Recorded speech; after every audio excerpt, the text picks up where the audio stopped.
Blok pengganti UTS mata kuliah Hukum Perbankan. Selamat siang untuk Ibu dosen dan untuk kawan-kawan mahasiswa semester 2 program studi Magister Hukum Pasca Sarjana Universitas Kristen Indonesia 2023-2024. Dengan ini saya, Santiaji Sidabalok, NIM 23021900004. Dalam blok pengganti UTS mata kuliah Hukum Perbankan dan Lembaga Keuangan kali ini, saya akan menguraikan industri keuangan non-bank berupa koperasi simpan pinjam dalam bentuk blok berdasarkan buku materi pembelajaran Hukum Perbankan dan Industri Keuangan non-bank yang disusun oleh Ibu Dr. Diana RW Napitupulu SH MH MKN MSc.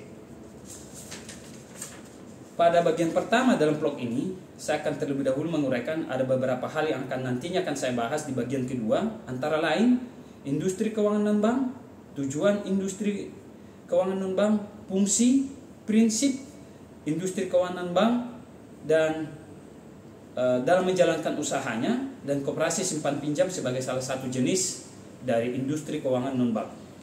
Kemudian juga nanti saya akan menjelaskan juga aturan-aturan hukum positif yang mengatur mengenai koperasi sebagai salah satu jenis usaha dari lingkup industri keuangan non-bank.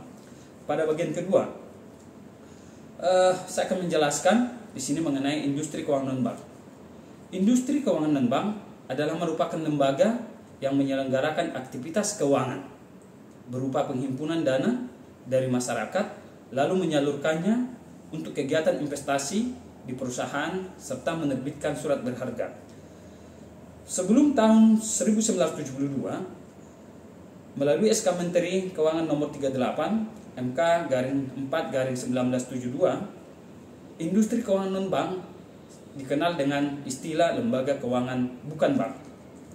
Adapun tujuan pendirian industri keuangan non-bank ini diharapkan untuk mendorong perkembangan pasar modal agar penyaluran dana lebih efisien sehingga meningkatkan kesejahteraan masyarakat. Sedangkan fungsi lembaga industri keuangan non-bank, pertama, selain menghimpun dan menyalurkan dana, industri keuangan non-bank juga memberi layanan penyertaan modal ke perusahaan maupun proyek-proyek tertentu dalam jangka waktu sementara sebelum diperjualbelikan melalui pasar modal. Kemudian memberi permodalan kepada masyarakat ekonomi menengah ke bawah sehingga mereka mampu membangun usaha. Yang berikutnya menjadi perantara antara perusahaan di Indonesia dengan pemerintah agar mendapat kelancaran permodalan. Yang berikutnya sebagai perantara mencari tenaga ahli dan nasihat-nasihat profesional. Yang terakhir, fungsi industri keuangan non-bank diharapkan memperluas sumber pendanaan usaha di sektor swasta. Yang berikutnya, industri keuangan non-bank dalam menjalankan usahanya mengedepankan prinsip-prinsip. Pertama, melaporkan setiap transaksi yang dianggap mencurigakan. Misalnya transaksi yang dalam seketika jumlahnya sangat besar dan tidak wajar. Hal ini perlu dilakukan sebagai meminimalisir tindakan-tindakan yang mengarah pada pencucian uang atau pada pendanaan kegiatan-kegiatan terorisme. Yang kedua, harus mengenal latar belakang dari identitas nasabah, mengenai saldo dalam rekeningnya hingga kebiasaan-kebiasaan transaksi.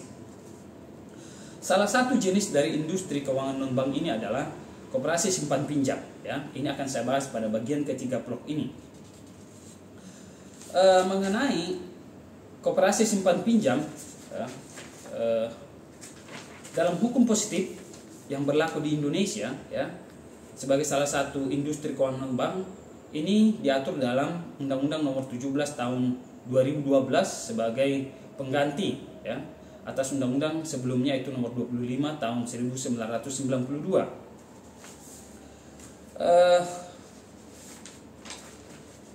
Berdasarkan pasal 1 ayat 15 Undang-Undang Nomor 17 Tahun 2012 dijelaskan koperasi simpan pinjam adalah koperasi yang menjalankan usaha simpan pinjam sebagai satu-satunya usaha.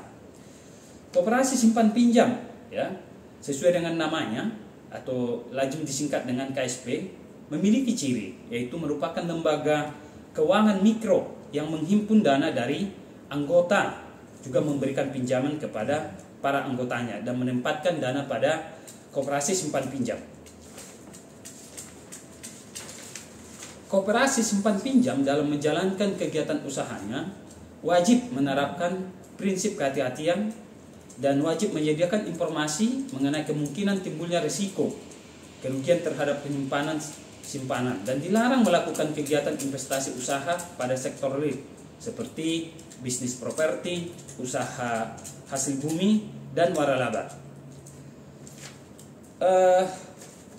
Di dalam Undang-Undang Nomor 17 tahun 2012 ya, tentang perkoperasian yang berlaku ya, yang berlaku sekarang, jika kita teliti secara seksama ya, dapat kita temukan beberapa pengaturan-pengaturan ya, seperti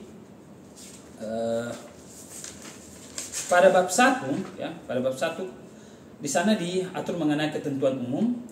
Pada ketentuan umum ini ya, dapat kita temui pengertian mengenai koperasi ya. Di sana dijelaskan bahwa koperasi adalah badan hukum yang didirikan oleh orang perseorangan atau badan hukum koperasi dengan pemisahan kekayaan para anggotanya sebagai modal untuk menjalankan usaha yang memenuhi aspirasi dan kebutuhan bersama di bidang ekonomi, sosial, dan budaya dengan nilai dan prinsip koperasi. Mungkin nanti kawan-kawan bisa melihat di ketentuan pasal 1 ayat 1 Undang-Undang Nomor 17 tahun 2012. Kemudian pengertian perkoperasian juga dijelaskan ya, adalah sebagai segala sesuatu yang menyangkut kehidupan koperasi. Hal ini disebutkan dalam pasal 1 ayat 2 Undang-Undang Nomor 17 tahun 2012. Lalu pada bagian ketentuan ini juga terdapat istilah koperasi primer, koperasi sekunder, ada juga rapat anggota, pengawas, serta pengurus koperasi sebagai perangkat organisasi koperasi yang bertanggung jawab penuh atas kepengurusan koperasi yang diawasi oleh perangkat organisasi koperasi yang bertugas mengawasi dan memberikan nasihat yang disebut sebagai pengawas. Kemudian pada bab 2 mengenai landasan, azas, dan tujuan koperasi. Adapun landasan koperasi adalah berlandaskan Pancasila dan Undang-Undang Dasar 1945. Sedangkan azas koperasi adalah azas kekeluargaan ya. Hal ini dapat kita lihat nanti di dalam pasal 2 dan pasal 3 Undang-Undang Nomor 17 tahun 2012. Mengenai tujuan koperasi ya, adalah untuk meningkatkan kesejahteraan anggota dan masyarakat umumnya. Hal ini disebutkan dalam pasal 4 Undang-Undang Nomor 17 tahun 2012. Jadi kalau suatu koperasi simpan pinjam ternyata tidak memberikan kesejahteraan bagi anggotanya ya, atau hanya memberikan kesejahteraan pada orang-orang tertentu di dalam pengurus koperasi ataupun pengawas, ini patut dipertanyakan. Ada apa di dalam manajemen koperasi yang demikian? Kemudian nilai dan prinsip ya, yang mendasari kegiatan koperasi ini dapat kita lihat dalam pasal 5 Undang-Undang Nomor 17 tahun 2012 ya. Di sana ada prinsip kekeluargaan, prinsip menolong diri sendiri, dan prinsip bertanggung jawab, prinsip demokrasi, dan prinsip persamaan, dan prinsip berkeadilan. Prinsip berkeadilan di sini dijelaskan bahwa kepemilikan peluang dan kesempatan yang sama bagi semua warga negara yang sesuai dengan kemampuannya terbuka untuk menjadi anggota dari suatu koperasi. Kemudian prinsip kemandirian, artinya dapat berdiri sendiri tanpa bergantung pada pihak lainnya, yang dilandasi oleh suatu kepercayaan kepada pertimbangan, keputusan, kemampuan, dan usaha sendiri. Prinsip koperasi yang disebutkan pada pasal 6 Undang-Undang Nomor 17 tahun 2012 antara lain meliputi keanggotaan bersifat sukarela dan terbuka, pengawasan oleh anggota diselenggarakan secara demokratis, anggota berpartisipasi aktif dalam kegiatan ekonomi koperasi. Pada bab 4 di sini akan diatur mengenai pendirian, anggaran dasar, perubahan anggaran dasar, dan pengumuman. Mengenai pendirian, koperasi dibentuk minimal 20 orang, sedangkan pembentukan koperasi sekunder ya, untuk pembentukannya paling sedikit 3 koperasi primer. Pembentukan koperasi harus dilakukan dengan menggunakan suatu akta pendirian yang memuat anggaran dasar. Selain itu juga koperasi harus berkedudukan di Indonesia. Suatu koperasi memperoleh status badan hukum ya sesuai pasal 13 Undang-Undang Nomor 17 Tahun 2012 disebutkan bahwa koperasi memperoleh status badan hukum setelah akta pendiriannya disahkan oleh menteri. Terkait bentuk dan jenis koperasi, dapat berbentuk koperasi primer dan dapat juga berbentuk koperasi sekunder. Hal ini diatur dalam pasal 7 Undang-Undang Nomor 17 Tahun 2012. Koperasi sekunder adalah koperasi yang didirikan oleh dan beranggotakan badan hukum koperasi. Sedangkan koperasi primer adalah koperasi yang didirikan oleh dan beranggotakan orang perseorangan. Mengenai keanggotaan, koperasi ini diatur dalam bab 5. Anggota koperasi adalah pemilik dan sekaligus pengguna jasa koperasi. Keanggotaan koperasi dicatat dalam buku daftar anggota. Perangkat organisasi koperasi terdiri atas rapat anggota sebagai pemegang kekuasaan tertinggi dalam koperasi. Kemudian pengurus, inilah yang menjalankan kegiatan usaha perkoperasian yang bertanggung jawab di dalam maupun di luar pengadilan ya. Sedangkan pengawas, inilah yang memberikan pengawasan dan nasihat kepada pengawas kepada pengurus ya dalam menjalankan kegiatan usaha koperasi. Kementerian juga berhak melakukan pengawasan atas jalannya usaha koperasi. Hal ini dapat kita lihat pada bab 11 pasal 96 sampai dengan pasal 100 Undang-Undang Nomor 17 Tahun 2012 ya. Dan dalam kedudukan ini nantinya kementerian juga berwenang mengenakan sanksi-sanksi administratif kepada koperasi dan pengurus ya dan pengawas. Sedangkan pemerintah di sini, pemerintah yang dimaksud adalah pemerintah pusat dan pemerintah daerah juga berperan memberdayakan koperasi. Hal ini dapat kita lihat pada bab 14 pasal 112. Sebagai tambahan informasi ya, dengan berlakunya Undang-Undang Nomor 4 Tahun 2023 tentang pengembangan dan penguatan sektor keuangan terhadap ruang lingkup pengawasan koperasi ya, sebagaimana diatur dalam pasal 44D ayat 3 Undang-Undang Nomor 4 Tahun 2023, pengawasan koperasi yang berkegiatan di sektor jasa keuangan juga dilakukan oleh otoritas jasa keuangan. Sedangkan untuk koperasi yang model kegiatannya terbatas hanya kepada untuk anggotanya sendiri, diawasi oleh pejabat fungsional pengawas koperasi.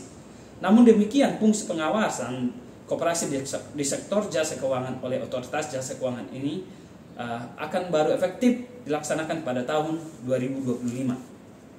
Mengenai permodalan koperasi ya, bahwa modal koperasi terdiri dari setoran pokok, sertifikat modal koperasi, hibah, modal penyertaan, modal pinjaman yang berasal dari anggota maupun dari koperasi lainnya. Usaha koperasi. Berdasarkan pasal 87 Undang-Undang Nomor 17 Tahun 2012, di sana disebutkan bahwa koperasi menjalankan kegiatan usaha yang langsung dan sesuai dengan jenis koperasi. Khusus koperasi simpan pinjam dapat menghimpun dana dan menyalurkan melalui kegiatan usaha simpan pinjam dari dan untuk anggota koperasi. Nah, jika sekiranya pada prakteknya suatu koperasi menjalankan usahanya memberikan fasilitas-fasilitas penggunaan dana-dana yang ada di dalam koperasi di luar anggota koperasi, ini akan membuka ruang juga sengketa hukum ya. Ada permasalahan jeratan-jeratan hukum lah. Kemudian pada bab 10 mengenai pembubaran, penyelesaian dan hapusnya status badan hukum koperasi ya. Diatur dalam pasal 102 Undang-Undang Nomor 17 Tahun 2012 menyebutkan pembubaran koperasi dapat dilakukan berdasarkan keputusan rapat anggota dan berakhirnya jangka waktu pendirian suatu koperasi atau melalui keputusan menteri. Menteri ya berwenang melakukan pembubaran terhadap koperasi ya. Hal ini dilakukan jika koperasi dinyatakan pailit berdasarkan putusan pengadilan yang ingkrah. Kemudian koperasi juga tidak menjalankan kegiatan operasional dan kegiatan usahanya selama 2 tahun berturut-turut. Dan status hukum koperasi menjadi hapus ketika pembubaran koperasi dilakukan pengumumannya dalam berita negara Republik Indonesia. Pada bagian keempat, di sini ada beberapa permasalahan hukum ya yang menjerat beberapa koperasi simpan pinjam sebagai badan usaha industri keuangan non-bank yang melibatkan organ-organ koperasi simpan pinjam. Contoh kasusnya, Pada tanggal 7 September 2023, Kementerian Koperasi UMKM menyebutkan ada beberapa koperasi bermasalah seperti Koperasi Simpan Pinjam Indosuria, Koperasi Jasa Berkah Wahana Sentosa, Sejahtera Bersama, Prasiso Inti Utama, Prasiso Inti Sejahtera, Inti Dana, Timur Pratama Indonesia, dan 5 Garuda. Bahwa khusus Koperasi Simpan Pinjam Indosuria, proses pidana dan perdata terhadap badan usaha berikut organ Koperasi Simpan Pinjam ini, sebagaimana kita ketahui bersama, sedang berjalan, walaupun masih sangat jauh dari harapan, sebab Koperasi Simpan Pinjam Indosuria ini kenyataannya belum mampu mengembalikan seluruh dana-dana simpanan nasabahnya. Dari sekian permasalahan yang menjerat Koperasi Simpan Pinjam, ada 3 persoalan yang hampir sama, ya, sama-sama mengalami gagal bayar. Persoalan tersebut disebabkan, pertama, persoalan dari manajemen koperasi terkait pengurus dan pengawas. Yang kedua, investasi yang tidak terukur dari kegiatan koperasi. Yang ketiga, minimnya minimnya literasi para anggota koperasi yang menganggap bahwa uang yang mereka simpan di dalam satu koperasi simpan pinjam adalah investasi. Padahal, ya, uang tersebut harus patut diketahui bukanlah suatu investasi, karena kenyataannya koperasi bukanlah merupakan lembaga keuangan berupa bank, ya. Uang yang disimpan di dalam suatu koperasi merupakan iuran koperasi yang hasilnya berupa sisa hasil usaha, bukan uang jasa, apalagi bunga atau apalah nama istilah lainnya, ya. Pengurus dan pengawas suatu koperasi memperlakukan koperasi sebagai lembaga keuangan yang rata-rata dengan bunga yang sangat tinggi, ya. Ada yang kisaran 12 sampai 14% per tahun. Ini sangat jelas-jelas melebihi rata-rata bunga yang diterapkan atau yang dikenakan di lembaga-lembaga keuangan. Hal demikian, ya, pernah dikemukakan juga oleh Yudi Ubisana, mantan wakil Ketua 2 Satuan Tugas Satgas Penanganan Koperasi Bermasalah di Kementerian UMKM, ya, ketika diwawancarai oleh Hukum Online pada hari Minggu tanggal 26 Februari 2023, ya. Dia menyebutkan bahwa persoalan-persoalan yang utama yang dialami oleh koperasi simpan pinjam umumnya pada mismanagement dan investasi yang tidak terukur, jelas disengaja mengelabui masyarakat, ya. Seolah-olah koperasi ini adalah seperti bank, ya.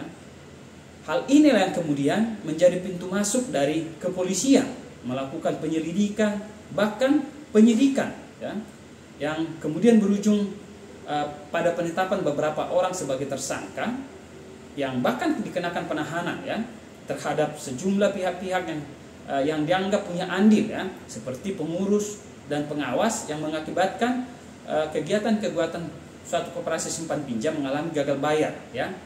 Kemudian terhadap mereka dikenakan ada dugaan melakukan tindak pidana penggelapan dana nasabah, penipuan investasi dana nasabah, dan juga diduga melakukan pelanggaran terhadap ketentuan undang-undang perbankan, ya. Dan diduga juga melakukan pelanggaran terhadap undang-undang pencegahan tindak pidana pencucian uang. Yang kemudian dapat kita ketahui juga dari sekian kasus ini berproses ke tingkat penuntutan, bahkan akhirnya di tingkat pengadilan berdasarkan putusan-putusan yang pengadilan inkrah, ya, yang berkekuatan hukum tetap, ada beberapa pengurus dan pengawas dari koperasi simpan pinjam ini kemudian dinyatakan bersalah dan dijatuhi hukuman penjara, ya. Bahkan hukumannya juga ada yang ditambah dengan hukuman pengembalian uang dan beberapa barang yang dianggap hasil perolehan dari suatu tindak pidana, ya. Persoalan yang kemudian yang timbul adalah berkaitan dengan dana-dana simpanan, ya, dari anggota-anggota koperasi simpan pinjam ini, ya. Sangat sulit untuk dikembalikan keseluruhannya, sebab rata-rata dari sekian koperasi yang bermasalah ini bukan menjalankan kegiatan koperasi, tetapi berbisnis dengan uang yang mereka himpun, ya, yang jelas-jelas ini melanggar izin usaha koperasi, ya. Posisi koperasi saat ini sangat rentan dililit persoalan-persoalan hukum. Hal ini dikarenakan pengawasan yang dilakukan oleh Kementerian UMKM sifatnya hanya sebatas pembinaan, ya, berbeda dengan otoritas jasa keuangan dan lembaga keuangan yang memiliki instrumen pengawasan yang sangat ketat yang dikenai dengan sanksi, ya. Kementerian Koperasi dan UMKM tidak memiliki perangkat seperti penyidik pegawai negeri sipil. Nah, untuk kasus penipuan, ya, investasi di Koperasi Simpan Pinjam Indosuria, ya, ini menurut Kejaksaan adalah kasus yang sangat terbesar, ya, karena menimbulkan nilai kerugian yang sangat besar, yaitu hampir 106 triliun, ya. Kejagung menyebutkan, ya, kerugian masyarakat dari kasus Indosuria ini mencapai hampir 160 triliun, ya, terbanyak sepanjang sejarah. Angka kerugian ini sangat tinggi. Ini kasus yang sangat menarik perhatian nasional karena kerugian sepanjang sejarah belum ada kerugian yang dialami suatu koperasi simpan pinjam senilai hampir 106 triliun, ya.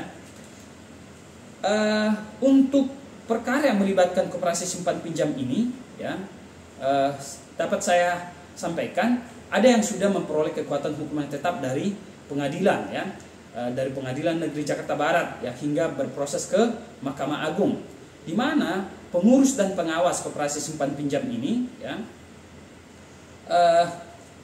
dinyatakan bersalah, ya. Kemudian adapun kronologi koperasi simpan pinjam ini, ya, Indosuria ini berawal dari banyaknya masyarakat awam yang tergiur, ya, untuk menanamkan uangnya di koperasi simpan pinjam Indosuria ini karena dijanjikan bunga yang sangat tinggi, ya. Nilai bunga ini bahkan melebihi bunga dari deposito di bank konvensional yang berkisar antara 5 sampai 7%. Sebenarnya gelagat kejahatan ini, ya, jauh sebelumnya di tahun 2018 Kementerian UMKM sudah mengetahuinya, tetapi kementerian dalam hal ini hanya menjatuhkan sanksi administratif tanpa menindaklanjuti permasalahan ini ke ranah pidana melalui kepolisian maupun kejaksaan, ya. Beberapa korban yang mengaku dana simpanannya tidak dapat mereka dapatkan pengembaliannya dari KSP, ya, mengalami kejanggalan yang terjadi seperti, ya, bahwa koperasi simpan pinjam ini juga dari awal tidak menyampaikan laporan keuangan secara teratur, ya. Padahal semestinya laporan ini harus disampaikan per kuartal, ya.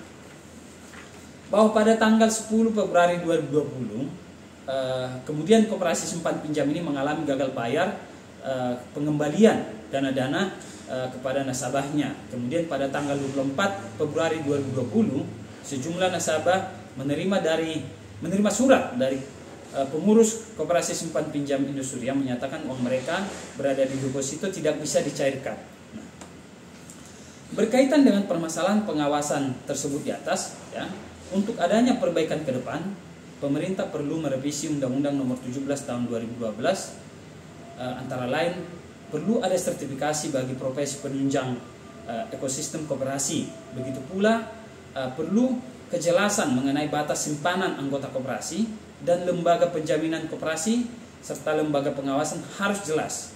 Kemudian juga koperasi simpan pinjam dalam menjalankan usahanya selain menggunakan manajemen yang baik juga harus menggunakan perjanjian-perjanjian yang tertulis dengan memperhatikan besaran pinjaman disertai juga adanya jaminan yang patut dalam proses penjaminan pengembalian pinjaman yang diberikan. Koperasi simpan pinjam juga diharapkan harus harus aktif, ya, terhadap pengembalian pinjaman dari anggota. Jangan pasif harus menunggu adanya keaktifan dari anggota yang melakukan peminjaman, ya.